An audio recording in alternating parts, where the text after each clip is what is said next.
Muy buenos días, mejor dicho, muy buenas tardes, estimados estudiantes del segundo de secundaria del Colegio Don Juan con el Apu. Nuevamente con ustedes, hoy día estamos primero de junio, comenzando este mes, cada día más cerca del invierno, aunque parece que ya estuviéramos en invierno. Vamos a hacer un tema muy importante el día de hoy, en donde vamos a tocar la continuación del capítulo de la atmósfera de la semana pasada, en donde conocimos la estructura física química de las capas atmosféricas. Hoy día vamos a conocer, digamos, cuáles son aquellos peligros que atentan contra la integridad de esta capa gaseosa de la Tierra, de cual dependemos mucho la vida, no solamente de los seres humanos, sino de los distintos ecosistemas que hay en el planeta. Mis estimadas, mis estimados, hoy hablaremos de la atmósfera en peligro. Y vamos a comenzar primero identificando los primeros gases, los gases que ayudan a regular la temperatura atmosférica. Vemos aquí, por ejemplo, uno de esos gases es el vapor de agua. El vapor de agua también podemos llamarlo como la humedad que está en el aire. Está más concentrada esta humedad o vapor de agua en lugares de poca elevación. Tenemos, por ejemplo, en lugares cercanos al mar. Ahí se concentra la mayor cantidad de vapor de agua o humedad. Sin embargo, siendo este gas bastante pesado, va a ir disminuyendo a manera que vamos ingresando a más elevación en la cordillera de los Andes. Por esta razón, es lógico pensar que en las zonas de mayores altitudes el aire se sienta más seco. El aire se siente como si raspara al ingresar por las fosas nasales, pero obviamente también tiene eso, digamos, una ventaja importante, porque cuando el agua, mejor dicho, cuando el aire tiene mucho vapor de agua, tiene mucha humedad, genera problemas respiratorios como el asma, las alergias, etcétera. En cambio, cuando estamos en un lugar donde el aire es más seco o menos húmedo, estas enfermedades respiratorias como el asma o la alergia prácticamente casi no existen. A ver, yo quiero preguntar aquí a los chicos que están en la sala si alguna vez han viajado en algún lugar de los Andes del Perú, cualquier lugar de los Andes, no de la selva, de los Andes. Huancayo, Junín, Jauja, Tarma, Yacucha, Arequipa, Huaraz, Cusco, Puno, Otusco, Cajamarca, Jaén. A ver, ¿quiénes han viajado a esos lugares? A ver, Chachapoy está incluido. A ver, cualquiera de esos lugares, cerca de esos lugares. Ninguno. Ahí sí, yo no. Ah, es gracioso este muchacho. Cajamarca y Ore, muy bien, muy bien. Cajamarca, ¿qué más? ¿Qué más ha viajado? También Huancavelica, dice Paolo. Huancayo, dice Ore. ¿Qué más? ¿Qué más? ¿Qué más? Huancayo City, dice Huancayor, Huancayor. Ya está. Muy bien. ¿Qué más? ¿Qué más? Y es cierto, me confirman ustedes también Huarcaya, que en esos lugares el aire, a diferencia de Lima, se siente que raspa un poquito más, es más seco el aire, ¿sí o no? Confirmen, por favor. Claro que sí, ¿no? Ni moquitos tienes, no tienen nada de moquitos, nada. Aquí en Lima sí. Ahí ve la diferencia de la temperatura atmosférica. Así es, muchachos y muchachos, así es. Pero eso también tiene algo, mucha relación, no algo, tiene mucha relación con la temperatura. Por ejemplo, en la costa peruana, en cualquier lugar de Lima o de la costa de Perú, en un día caluroso, el sol quema fuerte, pero si nos vamos a la sombra, lo sentimos más fresco, fresco, no frío, fresco nada más. Muy bien, así que esta abundante cantidad de vapor de agua en el aire en climas calurosos hace que la diferencia de temperatura entre la sombra y el sol no sea tan brusca. En cambio, cuando vamos a zonas de mayor elevación, ¿qué ocurre? Ocurre esto, que en el sol, bajo el sol, la temperatura es alta, te quema bajo el sol. Pero en las zonas andinas, cuando te vas a la sombra, ¿qué pasa? A ver, muchachos que han ido a provincias, que aquí en los lugares de Huancayo, Huancavelica, Cajamarca, aquí, ¿Qué pasa cuando pasamos del sol que quema, pasamos a la sombra? Ahí está, bien, Aliaga, muy bien. Si estás con polo, ¿qué hay que ponerse? Chompa. Sí, pues, chompa, porque hace frío. La sombra es muy helada. Helada es la sombra, así es. En la zona andina, como hay poco vapor de agua o poca humedad, genera estos bruscos cambios de temperatura. Muy, muy caluroso en el mediodía, día caluroso, y a la vez te vas a la sombra, muy, muy frío. Esos bruscos cambios de temperaturas que también se evidencia en la noche, más frío que la zona de la costa. Así que la función, el papel, el rol que cumple el vapor de agua es justamente es regular la temperatura, reteniendo el calor que hay en el aire, reteniendo el calor atmosférico y propagando. ¿Bien? Otro gas también termorregulador o variable, aquello que se encarga de regular la temperatura ambiental, es el anhídrido carbónico o dióxido de carbono, CO2. Este gas tiene la función, importante función, de absorber el calor necesario del sol, que está expresado en radiación infrarroja. Muy bien, así que este calor que viene del sol, lo que hace el CO2 es captar ese calor, pero solo el calor necesario, solo el calor necesario, porque el calor en excedente, que sobra, se regresa al espacio. Solamente requiere del calor necesario para regular la temperatura de la Tierra. Porque si no hubiera CO2, si no existiera CO2 en la atmósfera, nuestro planeta sería un planeta chupete, congelado, gélido, bajo cero, bajo 0 grados Celsius todos los días del año. Pregunto, ¿te gustaría vivir en un planeta tan frío que todo sea bajo cero?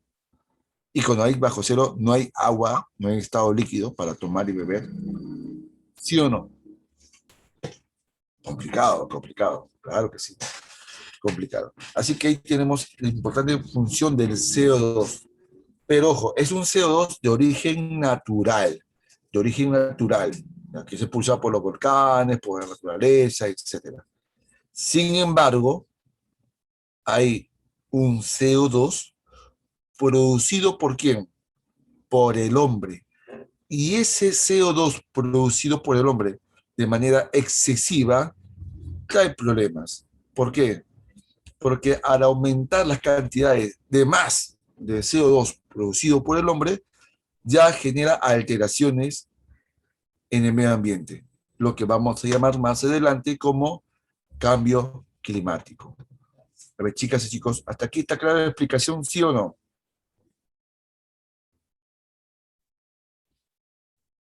A ver, tan lenta la conexión a internet, no llegan las respuestas.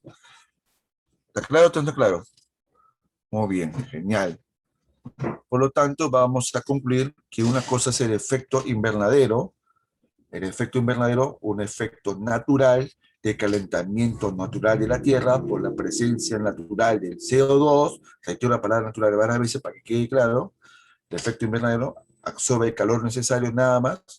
En cambio, el incremento abusivo del calor porque ha incrementado el CO2 porque el hombre lo ha generado, eso ya no es efecto invernadero, se llama calentamiento global.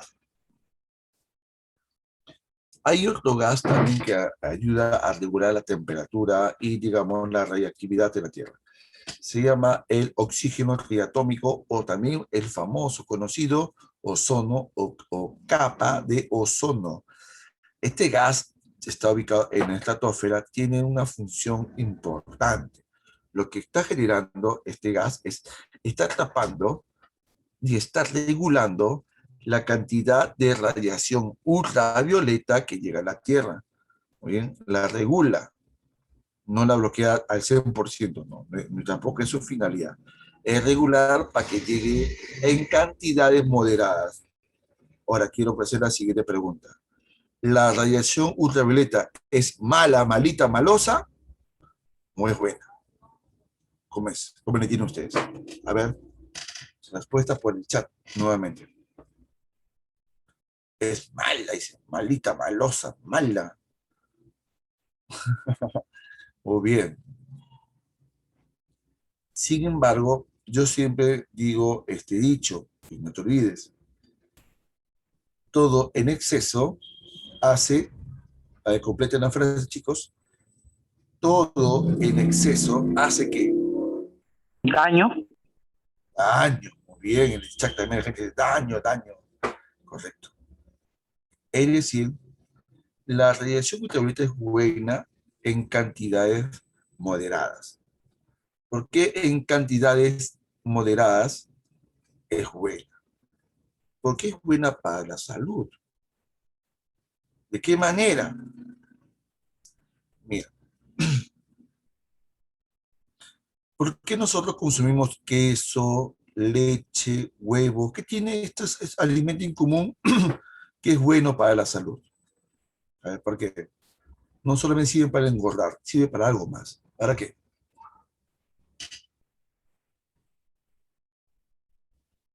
Contiene calcio, perfecto. Y el calcio es importante para qué parte del cuerpo.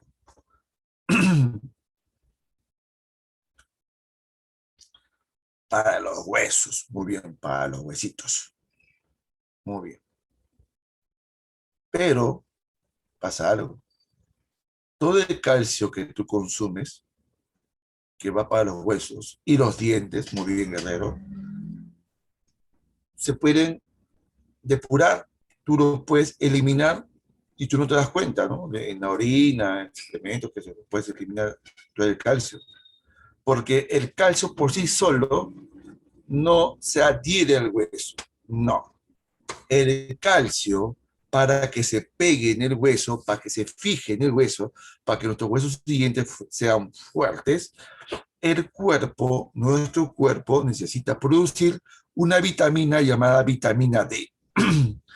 Esta vitamina D la tiene que producir la piel la produce, esta vitamina ingresa al cuerpo, se adhiere al calcio y los huesos son más fuertes. Pero para que la vitamina D sea producida por la piel necesita de la radiación ultravioleta.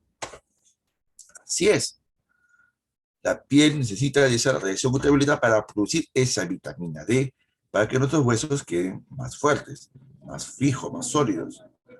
Por esa razón, los médicos, sobre todo los dermatólogos, sugieren, también los reumatólogos, que tengamos unos cuantos minutos bajo el sol para poder recibir esta radiación solar, la ultravioleta, para que produzcamos la suficiente cantidad de vitamina D para evitar la descalcificación. Así es. Bien, chicos, chicos. ¿Quedó claro esta última parte de la explicación de la importancia de la radiación ultravioleta? ¿Quedó claro, sí o no? A la gente que escribe, a ver, que demora en llegar su mensaje por el chat. Todos por el chat, por favor, por el chat, porque no puedo ver sus caras. Dice la gente, Larico, Pirca, dice que sí. A ver.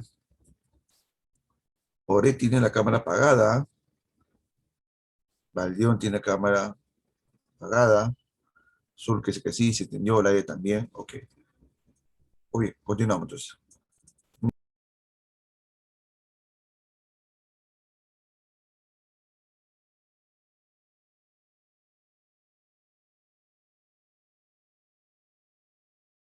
Profesor, su micro No está solamente, apagado. no solamente la radiación ultravioleta es buena para esto, también tiene otros beneficios. Por ejemplo, si tú ves una persona que es muy pálida, sin color, hasta los labios pálidos, y la acompañas con una persona que tiene un color trigueño, ¿a quién se le ve más saludable? ¿Al trigueño o a la persona blanco y pálido? Al trigueño. Al trigueño se ve más saludable. Muy bien. Al pálido, ¿cómo lo van a, qué apariencia va a tener el pálido? ¿Qué apariencia?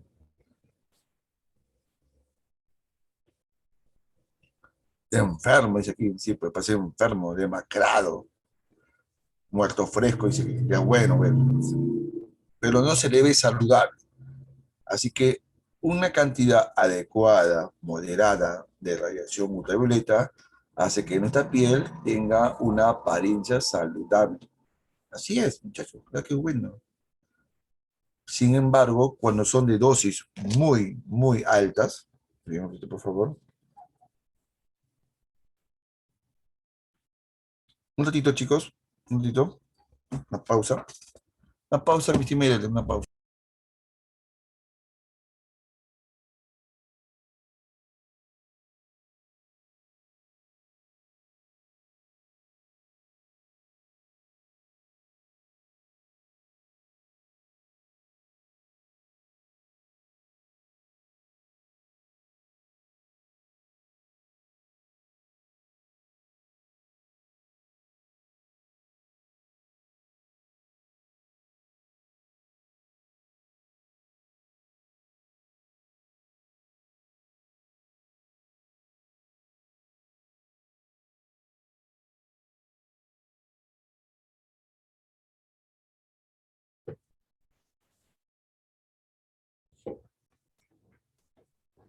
Tenemos aquí, por ejemplo, que cuando es de dosis moderada, es buena la radiación ultravioleta, pero cuando es en exceso, es negativa. Y esa es la función del ozono, de evitar que llegue esa excesiva cantidad de radiación ultravioleta. ¿Muy bien? Va. Tenemos por aquí la VA. La VA se caracteriza, ¿por qué? Porque esta energía o esta radiación ultravioleta genera lenta y progresivamente el pequeño bronceado de la piel, a veces cuando es muy exagerado si nos ponemos camarón, pero sobre todo cuando mucho nos exponemos a esta radiación ultravioleta, la piel se envejece más. Por eso que es bueno, cuando uno salga a la calle, tiene que echarse a la piel. ¿Qué cosa? ¿Qué tengo aquí en las manos? A ver, un bloqueador o pantalla solar. No pongo la marca porque no me está auspiciando. No auspicia la por las cosas. Así es. Ahora, yo te pregunto, si el día está nublado como hoy y voy a salir a la calle, ¿me tengo o no me tengo que echar bloqueador solar? ¿Sí o no?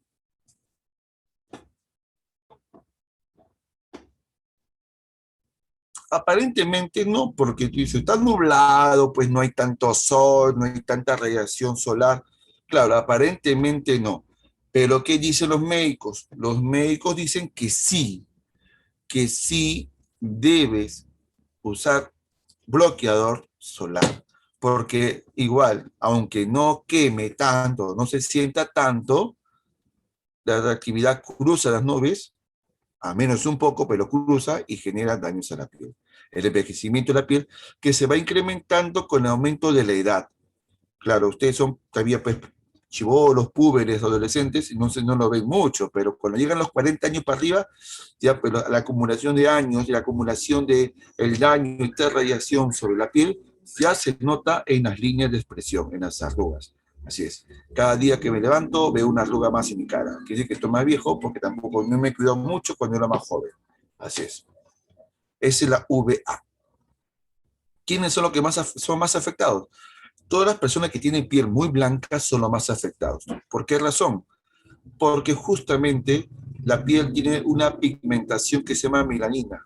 Esta pigmentación está aquí entre la epidermis y la dermis. Entonces, mientras más tienes esta pigmentación, la piel es más oscura. Entonces, mientras más oscura la piel, está más protegida. En cambio, una piel, mientras más clara es, ¿qué ocurre? Mientras más clara es, la protección es mínima y es una piel mucho más sensible y vulnerable. Así es, mi estimado. Continuamos. La UVB. La UVB es el más peligroso de todas las radiaciones ultravioleta porque estas sí generan lesiones gravísimas, como el cáncer de la piel. ¿Y cómo se expresa aquí las lesiones precancerígenas? Que en la piel empezaban a salir manchas y lunares que antes no tenías. Y estos manchas y lunares son pues mutaciones genéticas que están generando esta radiación ultravioleta muy peligrosa. Y obviamente esto es usado, tiene que ser un uso obligatorio. Ahora, pregunto, ¿quiénes son los trabajadores en el día a día que están más expuestos a esta radiación? ¿Qué tipo de trabajadores? A ver, que estén en la calle, ¿no? Ahí por el chat.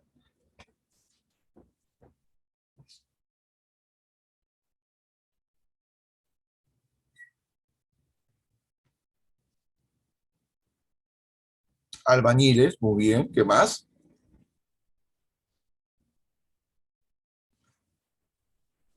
Los que están así todos los días, ¿quiénes son? Claro, los taxistas, los transportistas, correcto. Los que están todos los días en el tráfico así. ¿Quiénes son ellos?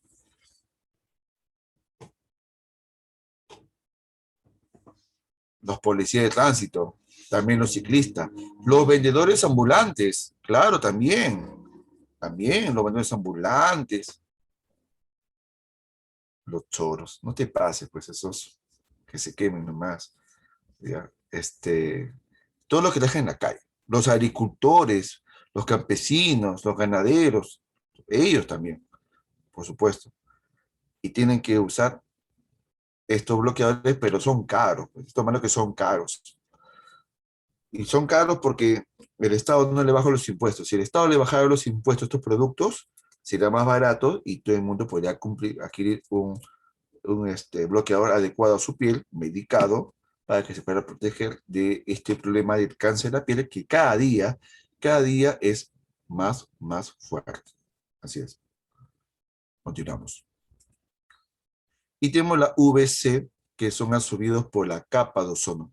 Amigas, amigos, son absorbidos por la capa de ozono, la VC. No llega a impactar sobre la Tierra. Amigas, amigos, hasta aquí quedó claro esta parte de la radiación ultravioleta, sus tipos y la importancia de la capa de ozono, ¿sí o no? ¿Quedó claro, muchachos? Muy bien, muy bien, muy bien, muy bien. Excelente. Bien.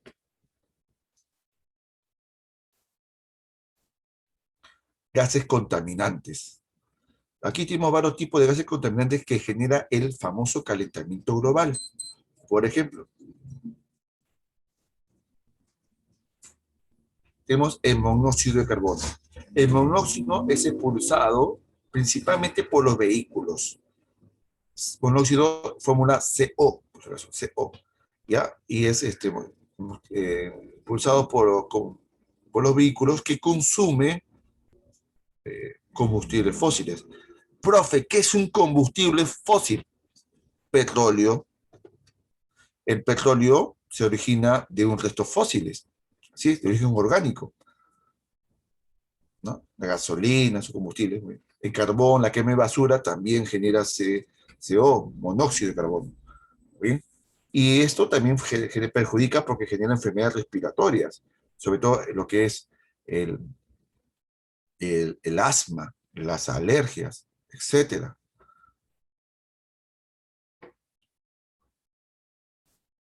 El primo hermano del monóxido se llama dióxido de carbono. Este dióxido de carbono es el principal responsable del calentamiento global. ¿Cómo es esto? Este gas que es producido por las industrias, y cuando es producido por la industria, ¿es creado por quién? ¿Por naturaleza o por el hombre, chicos? ¿A qué me refiero por industrias? ¿Es natural o es antrópico? Antrópico, humano, el hombre, exactamente.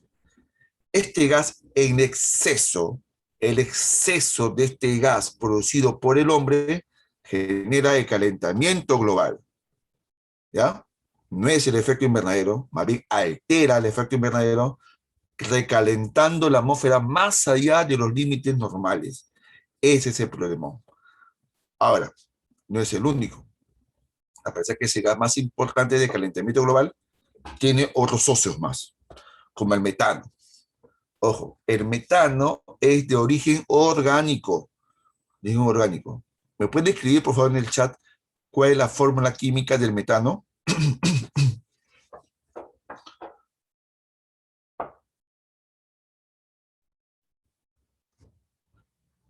El carbono, hidrógeno, cuarto. El carbono, hidrógeno, cuarto. Claro, el Che4.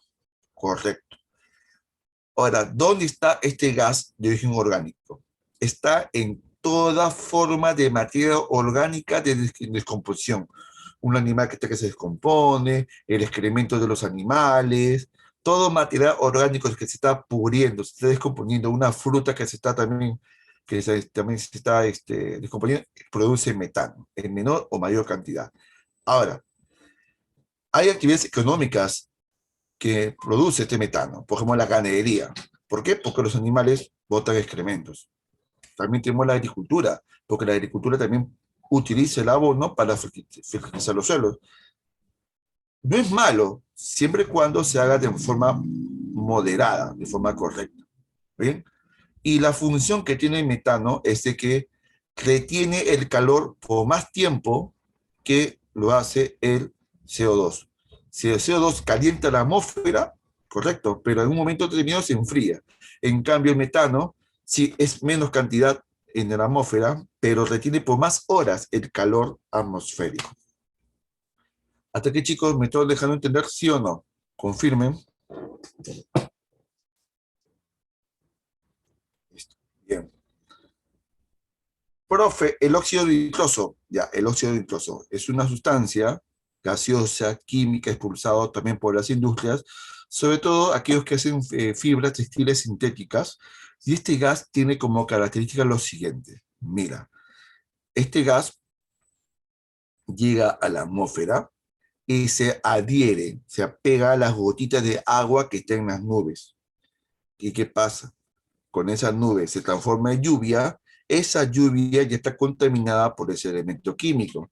Y cuando cae en los suelos, a las plantas, a los manantiales, a las lagunas o ríos, ¿qué pasa? Esa lluvia, como está contaminada, contamina también todo el área donde está cayendo la precipitación. Esa es la lluvia ácida que genera también el óxido nitroso. Y si, por si no fuera poco, hay uno más.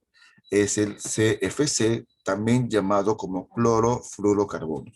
Este gas tiene como particularidad que es un gas artificial, creado por el hombre. ¿En dónde se encuentra ese gas? En estos, en algunas de estas latitas, en algunas. También se encuentra en el aire acondicionado. También se encuentra en la refrigeradora. Este gas creado, ese gas artificial, cuando es liberada a la atmósfera, es tan liviano que se eleva rápidamente, pero se calienta. Y se calienta más rápido y es más caliente que el metano y más caliente que el dióxido de carbono. Claro, en menor cantidad, pero se calienta mucho. Ahora, los productos que tienen aerosoles tienen o tenían este gas, pero ahora cada vez menos. Por ejemplo, este producto de aerosol deben tener aquí una marquita, un sellito que diga, ya no contiene CFCs. Cuando dice ya no contiene CFCs, ¿qué significa? Que este producto ya no daña la atmósfera, ya no daña la atmósfera. Así es. Están en los aerosoles de desodorantes, ambientadores, insecticidas, de perfumes, etc. También en la refrigeradora. Por ejemplo, cuando tú abres la refri, ¿no notas que sale un vapor blanco? ¿Sí o no?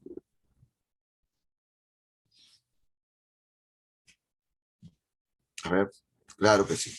Ese vapor blanco que sale de la refri es el CFC. Entonces, profe, ¿no hay que usar refrigeradoras? Sí, sí hay que usarlas, normal, pero hay que usarlas de forma correcta. Quiere decir, si vas a una refri, vas a sacar, por ejemplo, una mantequilla, abre la refri, saca la mantequilla, cierra la refri. Y normal, y no pasa nada. El problema es cuando las personas hacen un mal uso de la refrigeradora. Cuando dejan abierta de par a refri y todo el gas sale. O hay algunas personas muy irresponsables que cuando estamos en un día muy caluroso, abren toda la refrigeradora para que todo el frío salga y baje la temperatura. Pero ese frío genera problemas. Primero, consume más electricidad y dos, está liberando más CFC que está generando mayor calentamiento global, porque ese gas frío después se vuelve muy caliente a mayor altitud. Amigas, amigos, ¿quedó claro la explicación de estos gases, sí o no?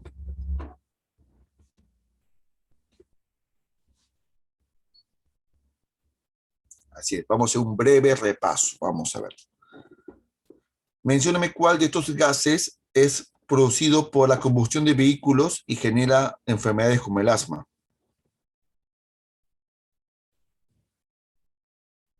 Muy bien. ¿Fórmula química de ese? ¿Cuál es su fórmula química? CO. CO. Muy bien, CO. ¿Cuál de estos gases, amigos, genera lluvia ácida?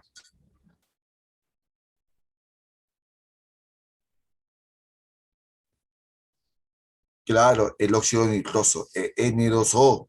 Muy bien. ¿Cuál de estos gases tiene origen orgánico y retiene por más tiempo el calor? Por supuesto, el metano. ¿La fórmula de metano? CH4. Muy bien, perfecto. ¿Cuál de estos gases es el más caliente de todos y es de origen artificial?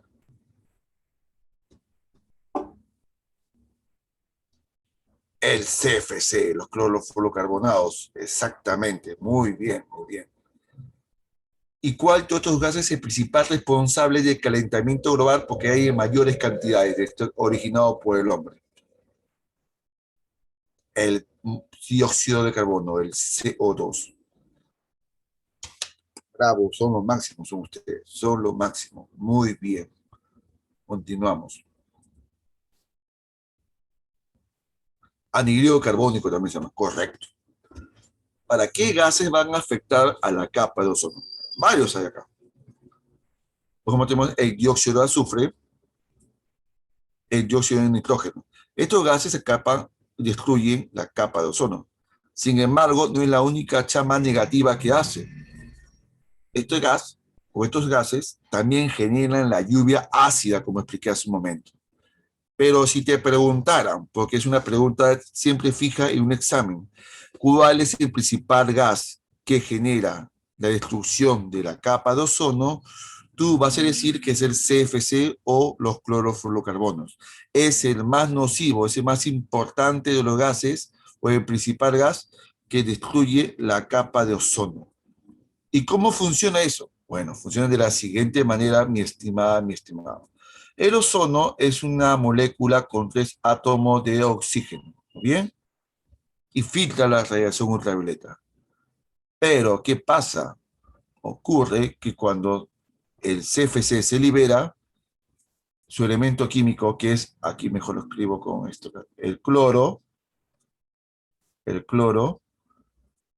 impacta con la molécula del ozono y lo que hace es dividirla. La divide y al dividir esta molécula, lo que genera es que ya este oxígeno no tiene la capacidad de retener o filtrar la radiación ultravioleta. Amigas, amigos, ¿quedó claro esta explicación? Diga sí o calle para siempre.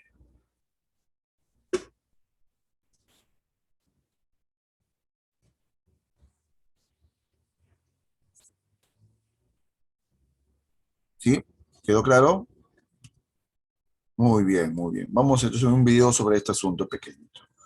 Vamos a ir con el video y básicamente, gracias, básicamente el cambio climático es la alteración de todo el sistema de climas que tiene la atmósfera. En la atmósfera hay lugares que deben ser calurosos, templados o fríos. Este tipo de condiciones climáticas están siendo alteradas justamente porque estos gases que al principio hemos hablado en la clase están descuadrando las condiciones atmosféricas. Están empezando a caer lluvia y rayos y truenos en lugares como no en lugares como en Lima, que no debe ocurrir. Esto ocurre en lugares en esta parte del mundo donde hay sequía, no hay lluvia por meses y por años. Hay lugares donde hay huracanes y tormentas demasiado violentas, las más agresivas de la historia que se han registrado. Así, todas esas condiciones afectan no solamente al ser humano, sino a todo el ecosistema. La elevación de la temperatura, por ejemplo, está provocando que muchos glaciares de los polos se estén descongelando, elevando el nivel oceánico de todo el mundo.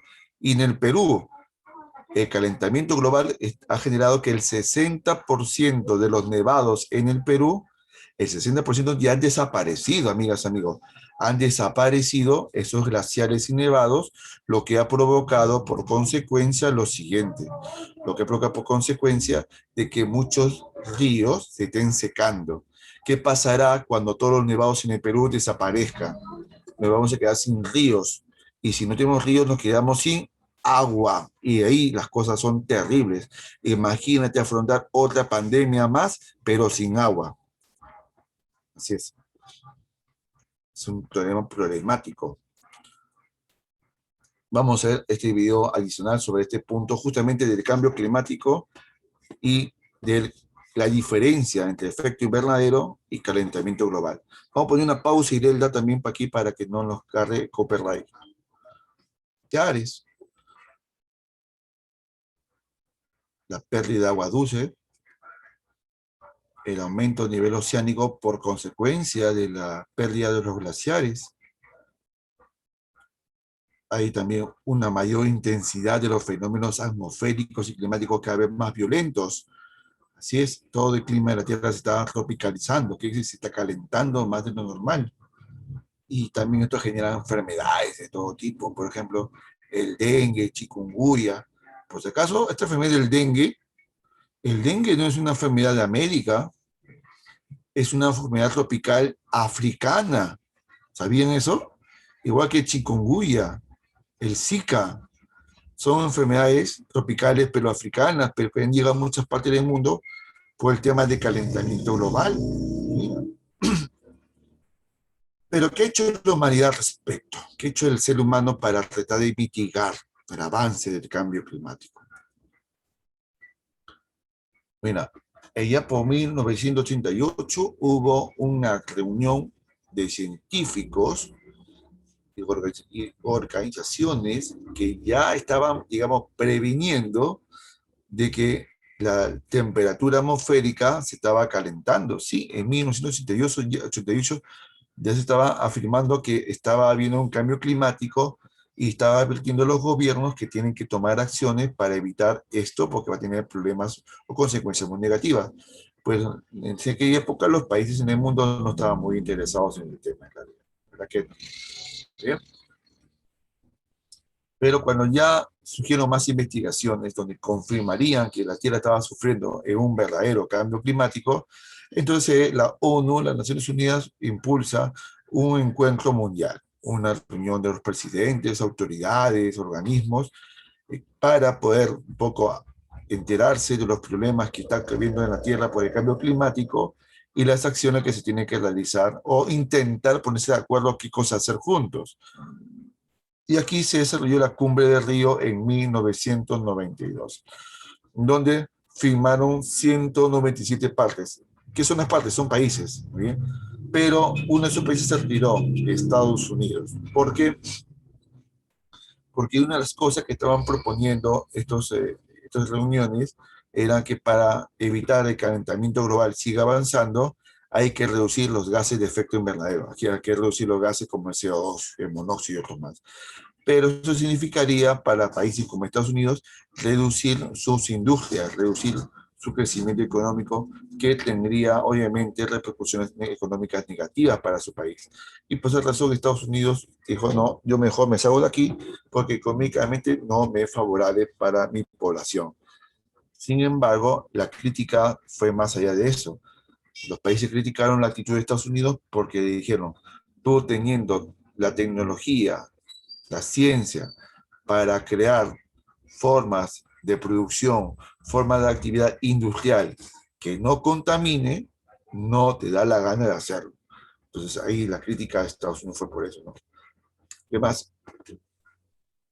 Se realizó una de las tantas cumbres por el cambio climático como la COP3 en 1907, que se llama también el famoso Protocolo de Kioto, que fue un documento aprobado en que se estableció que los países que firmaran tendrían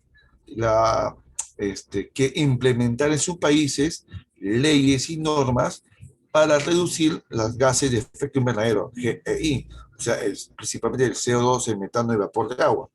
Muy bien, y que entraría en vigor recién en el año 2005, pero se aplicó recién a partir del año 2008 y que su vencimiento sería en el 2012. Pero tan pocos años de ejecución de este acuerdo no se iba a ver obviamente los avances, los cambios significativos de que se reduzcan los cambios, o bueno, se reduzcan los gases en el medio ambiente. No se iba a ver pues en corto plazo los efectos. Por esa razón después se amplió este acuerdo o este protocolo de Kioto.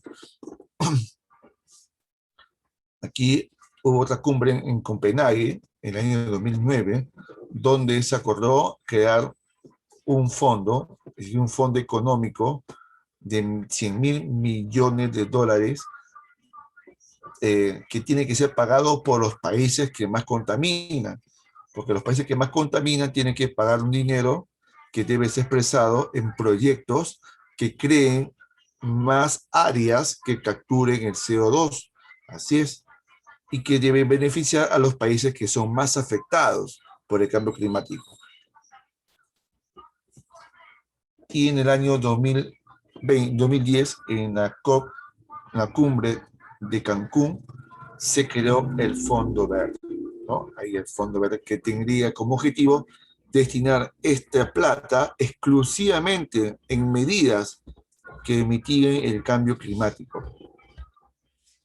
En el año 2012, en el protocolo, bueno, en el acuerdo de Doha, se amplió el protocolo de Kioto. ¿Por qué? Porque en 2012 se vencía el protocolo de Kioto, pero como había pocos años de ejecución, se amplió hasta 2020 para ver si realmente con esta reducción de gases como el CO2 se está ayudando o no a bajar la temperatura de la atmósfera.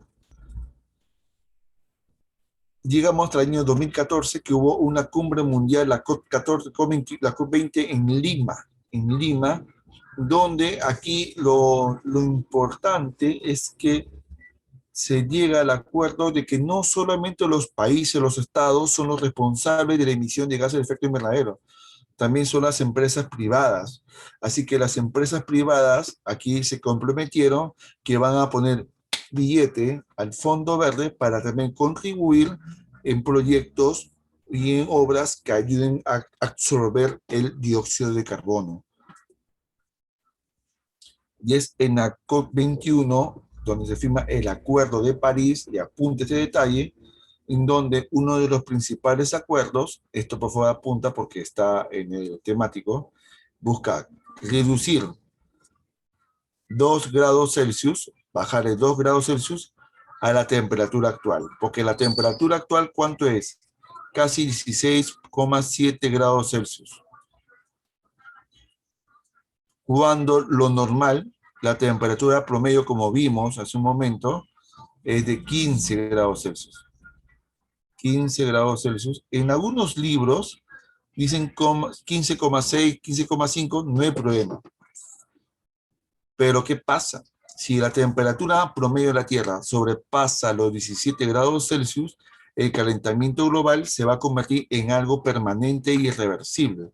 Por eso la necesidad de bajar esta cantidad de grados Celsius a esta temperatura actual para llegar a las temperaturas preindustriales. Muy bien. Pero ¿de qué manera se va a hacer eso?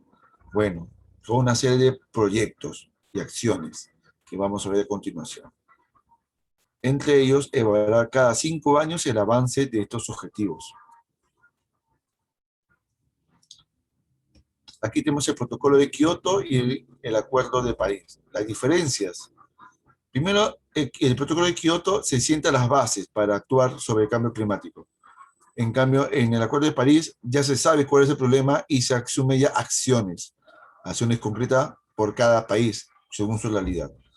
En el protocolo de Kioto se buscó reducir 5% de los gases del efecto invernadero. Casi nadie se cumplió. Casi nada se cumplió. En cambio aquí, cosa más concreta, es disminuir 2 grados Celsius a la temperatura actual. Por lo menos, limitar hasta menos, a bajar 1.5 grados Celsius. Ahora, algo que ellos también coinciden es que es invertir plata, dinero para crear sumideros. Aquí también dinero, compromiso también de la empresa privada que tiene que poner dinero para crear ¿qué cosa? Sumideros. ¿Y qué son los sumideros? Los sumideros son lugares artificiales o naturales donde se absorbe el CO2 y los demás gases de efecto invernadero. Por ejemplo, los bosques. Los bosques son, digamos, eh, captadores naturales, son sumideros naturales que absorben el CO2. Son muy efectivos, pero hay que invertir dinero para la creación, para sembrar árboles y para su conservación. Así es. Se supone que el año pasado debió haber una cumbre donde se iba a evaluar el avance del Acuerdo de París, pero por el tema de la pandemia se ha suspendido para este año.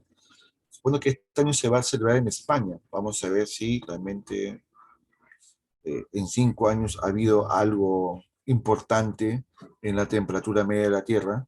Yo creo que el tema de la pandemia, esto ha contribuido también que baje un poco la contaminación ambiental. Eso me parece. Bien, vamos. No que olvidaron también que hay un acuerdo llamado el Protocolo de Montreal. Es muy importante el protocolo de Montreal. ¿Por qué? Porque este establece las bases y los países firmantes se comprometieron en crear leyes y normas para cada país para reducir los gases que afectan a la capa de ozono. Y gracias a esos acuerdos que casi todos los países del mundo firmaron en el año 87, hoy día podemos decir que los científicos han afirmado que la capa de ozono se está recuperando. Sí, señores, la capa de ozono se está recuperando porque aquí sí los países se han unido para reducir cada vez más y más y más y más y prohibir el uso de los clorofluorocarbonados. Vamos a ver un último video justamente que tiene que contar parte de resumen del tema de hoy. Vamos acá. Vamos a poner un stop, mi estimada Irela. Una pausa. Irelda, vamos a hacer una pausa, por favor.